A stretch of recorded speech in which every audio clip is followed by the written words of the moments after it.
Varahi silks వారి grand festive celebrations పొందండి 10,000 రూపాయలు ఆపై కొనుగోలుపై బంగారు నాణెం ఉచితంగా. ఇన్నాళ్ళు మన సౌత్ సినిమాలు బాలీవుడ్ ని భయపెడుతున్నాయి అని చెప్పుకున్నాం. కానీ సీన్ రివర్స్ అయింది. బాలీవుడ్ నుంచి ఒక తుఫాను మన వైపు వస్తుంది. అదే దురంధర్. రణ్వీర్ సింగ్ నటించిన ఈ స్పై యాక్షన్ సినిమా డిసెంబర్లో రిలీజ్ అయి నార్త్లో బాక్స్ ఆఫీస్ని షేక్ చేస్తోంది. అయితే అసలు ట్విస్ట్ అది కాదు. దీని సీక్వెల్ దురంధర్ 2 రిలీజ్ డేట్ ఇప్పుడు మన సౌత్ సినిమాలకి పెద్ద తలనొప్పిగా మారింది. మార్చ్ 2026లో రాబోతున్న ఈ సినిమా సమ్మర్ రేస్లో మన పెద్ద సినిమాలకి ఎలా చెక్ పెట్టబోతుంది? సుమిత్ కడేల్ చెప్పిన ఆ నేషనల్ న్యూస్ ఏంటో ఇప్పుడు తెలుసుకుందాం. సాధారణంగా సీక్వెల్ రావడానికి 1-2 ఏళ్లైనా టైం తీసుకుంటారు. కానీ దురంధర్ టీం మాత్రం తగ్గేదేలే అంటుంది. దురంధర్ 2 రిలీజ్ డేట్ మార్చ్ 19, 2026కి లాక్ అయింది. ఈ డేట్ వెనుక పెద్ద స్కెచ్చే ఉంది. మార్చ్ 19 నుంచి ఈద్ పండుగ సెలవులు, ఆ వెంటనే లాంగ్ వీకెండ్ కలిసి వచ్చాయి. అంటే సమ్మర్ స్టార్టింగ్లోనే బాలీవుడ్ ఒక బ్లాక్ బాస్టర్తో దిగబోతుందన్నమాట.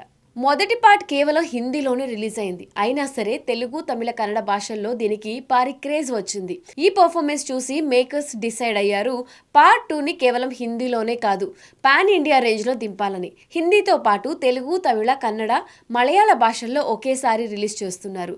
ఇదే మన టాలీవుడ్కి పెద్ద ముప్పు. సమ్మర్ రేస్లో రావాలంటున్న మన పెద్ద సినిమాలకి నార్త్లో స్క్రీన్ దొరకడం కష్టమవుతుంది. పైగా మన దగ్గర కూడా దురంధర్ 2కి భారీగా థియేటర్లు కేటాయిస్తారు. మొదటి పార్ట్ ఒక క్లిప్ హ్యాంగర్తో ఎండ్ అయింది. ప్రాజెక్ట్ దురంధర్ స్పై మిషన్ 2వ భాగంలో ఇంకా వైల్డ్గా ఉండబోతుందని talk. Patriotic, emotion, action, sensation అన్నీ కలిపిన ఈ సినిమా 1000 కోట్లు, 200 కోట్లు టార్గెట్ వస్తుంది.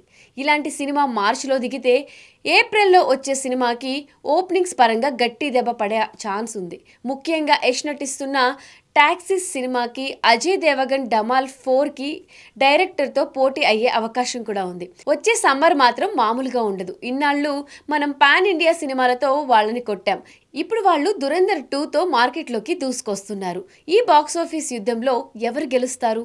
మన తెలుగు సినిమాలు నిలబడతాయా? మీ ఒపీనియన్ ఏంటో కింద కమెంట్ సెక్షన్లో కమెంట్ చేయండి. మరిన్ని ఇంట్రెస్టింగ్ అప్డేట్స్ కోసం ఇట్స్ యూ టీవీ ఛానల్ని సబ్స్క్రైబ్ చేసుకోండి.